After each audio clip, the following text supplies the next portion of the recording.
तो यहाँ पे हमारा गिवन क्वेश्चन है अ सॉल्यूशन ऑफ सब्सटेंस एक हमें सॉल्यूशन दिया सब्सटेंस किसका एक्स का is used for white washing.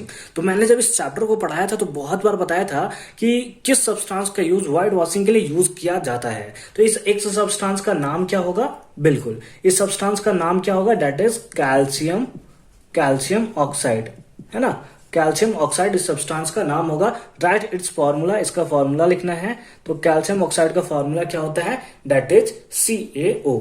ये है आपका एक सब्सटेंस जिसका यूज किया जाता है व्हाइट वॉशिंग के लिए। इस टाइप के क्वेश्चंस एग्जामिनेशन में बहुत आते हैं, बोर्ड एग्जामिनेशन में डायरेक्ट आते हैं, तो इसको बहुत अच्छे से आपको देखना है।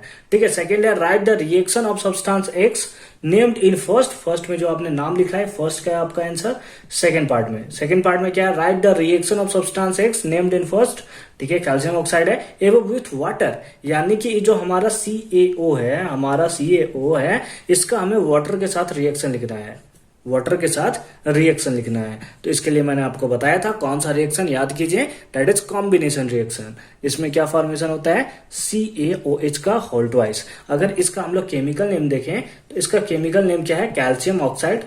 एक बार फिर से लिख लेते हैं, कैल्शियम ऑक्साइड। और इसका नाम क्या है? दैट इज कैल्शियम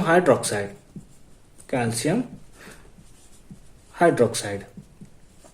इसको हम लोग प्यार से बुलाते हैं क्विकलाइन, है ना। क्या बोलते हैं इसको हम लोग? क्विकलाइन। कहीं कहीं पे इसका नाम केवल लाइम देखने को मिलेगा, तो कहीं कहीं पे इसका नाम जो होता है बॉन्ट लाइम भी देखने को मिलता है ना, बॉन्ट लाइम। तो इस टाइप से 3 नाम से इसको बुलाया जाता है। ये तो आपका जानते हैं वाटर है, और ये जो होता है इसको हम लोग बोलते हैं लाइम वाटर। क्या बोलते हैं इसको हम लोग? Lime water. तो ये सारे के सारे पॉइंट्स आप नोट करके रख लोगे ताकि कहीं भी आपको कंफ्यूजन नहीं हो। तो एक सब्सटेंस का नाम कैल्शियम ऑक्साइड है और इसका वाटर के साथ रिएक्शन करेंगे तो हमें यहाँ पे क्या होता है? कैल्शियम हाइड्रोक्साइड का फॉर्मेशन होता है, और यहाँ पे लार्ज अमाउंट ऑफ हीट निकलता है। ठीक है, लिख ही देते हैं कि लार्ज अमाउंट ऑफ हीट का प्रोडक्शन होता है। फिलहाल हमें इसी से मतलब है कि हमारा क्या फॉर्मेशन किया। अगर इसका स्टेट देखें तो ये हमारा लिक्विड स्टेट में होगा, ये हमारा सॉलिड स्टेट में होगा क्योंकि वाटर के साथ मिक्स हो गया है। तो ये कौन सा स्टेट में होगा? दैट इज एक्वस स्टेट में हमें देखने को मिलेगा। ठीक है, कोई कंफ्यूजन है? नहीं है। सेकंड पार्ट में मूव करते हैं। सेकंड क्वेश्चन है why is the amount of gases collected in one of the test tube in activity 1.7।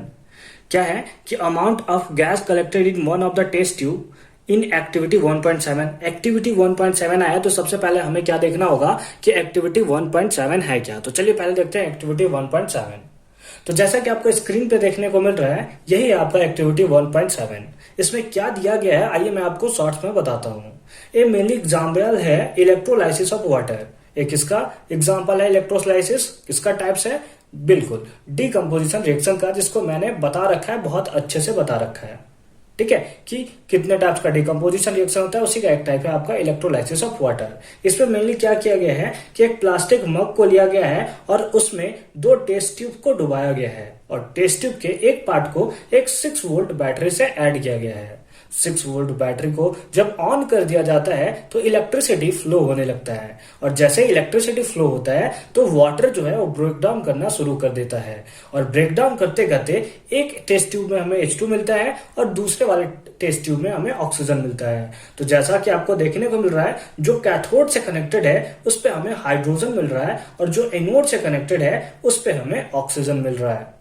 तो अब आते हैं क्वेश्चंस के ऊपर और समझते हैं कि आखिर हमसे पूछ क्या रहा है। हमसे पूछ रहा है कि why is the amount of gases collected in one of the test tube in activity 1.7 double of the amount collected in the other। मतलब एक टेस्ट ट्यूब में अगर हमें 1 लीटर मिल रहा है तो दूसरे टेस्ट ट्यूब में उसका डबल मिल रहा है, ऐसा क्यों? इसका रीजन बताइए। मतलब एक में अगर 1 लीटर गैस मिल रहा है तो दूसरे वाले में हमें 2 लीटर गैस मिल रहा है, उसका रीजन बताइए। तो हमें क्योंकि इलेक्ट्रोलाइसिस ऑफ वाटर है तो इसलिए हमें इलेक्ट्रोलाइसिस ऑफ वाटर को सबसे पहले समझना होगा। क्या है? H2O जो है वो ब्रेक करता है हमारा किसमें? H2 प्लस O2 में हमें ब्रेक करता हुआ हमें नजर आता है। अगर इसको हम लोग बैलेंस करना चाहें तो ऑक्सीजन 2 है तो 2 और इधर 2। इसका मतलब क्या हुआ कि जो हमारा टर्म दिया है वो वॉल्यूमेट्रिक टर्म होता है। कैसा टर्म होता है? दैट इज वॉल्यूमेट्रिक टर्म होता है। इसमें हम लोग देखें तो इधर हमारे पास है 2 लीटर, है ना, वॉल्यूमेट्रिक टर्म, यानी कि वॉल्यूम के टर्म में बात करें यानी कि 2 लीटर ऑक्सीजन जो है 2 लीटर वाटर जो है वो कितना फॉर्मेशन करेगा? वो हमारा फॉर्मेशन करेगा 2 लीटर हाइड्रोजन का, और यहाँ इसके पहले कुछ नहीं लिखा है, मतलब 1 लिखा हुआ है, यानी कि 2 लीटर जो हमारा वाटर है वो 1 लीटर हाइड्रोजन और 2 लीटर हाइड्रोजन और 1 लीटर ऑक्सीजन का फॉर्मेशन करेगा। तो अगर यहाँ पे हम लोग रेशियो देखें तो हमें यहाँ रेशियो 2:1 का देखने को मिल रहा है।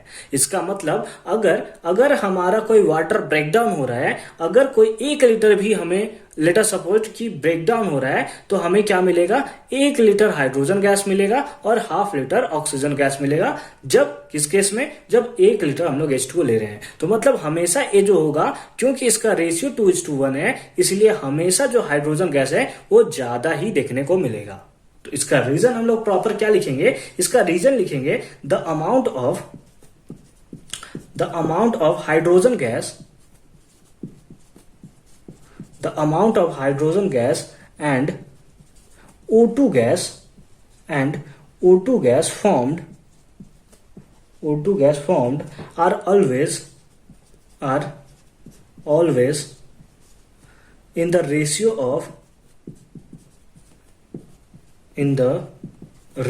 of कितना रेशियो में होता है, that is 2:1। तो हम लोग लिख सकते हैं hence the volume of gas collected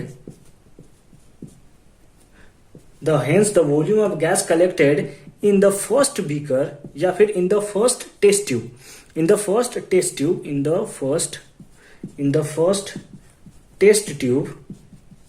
is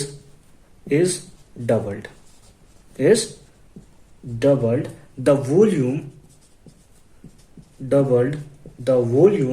of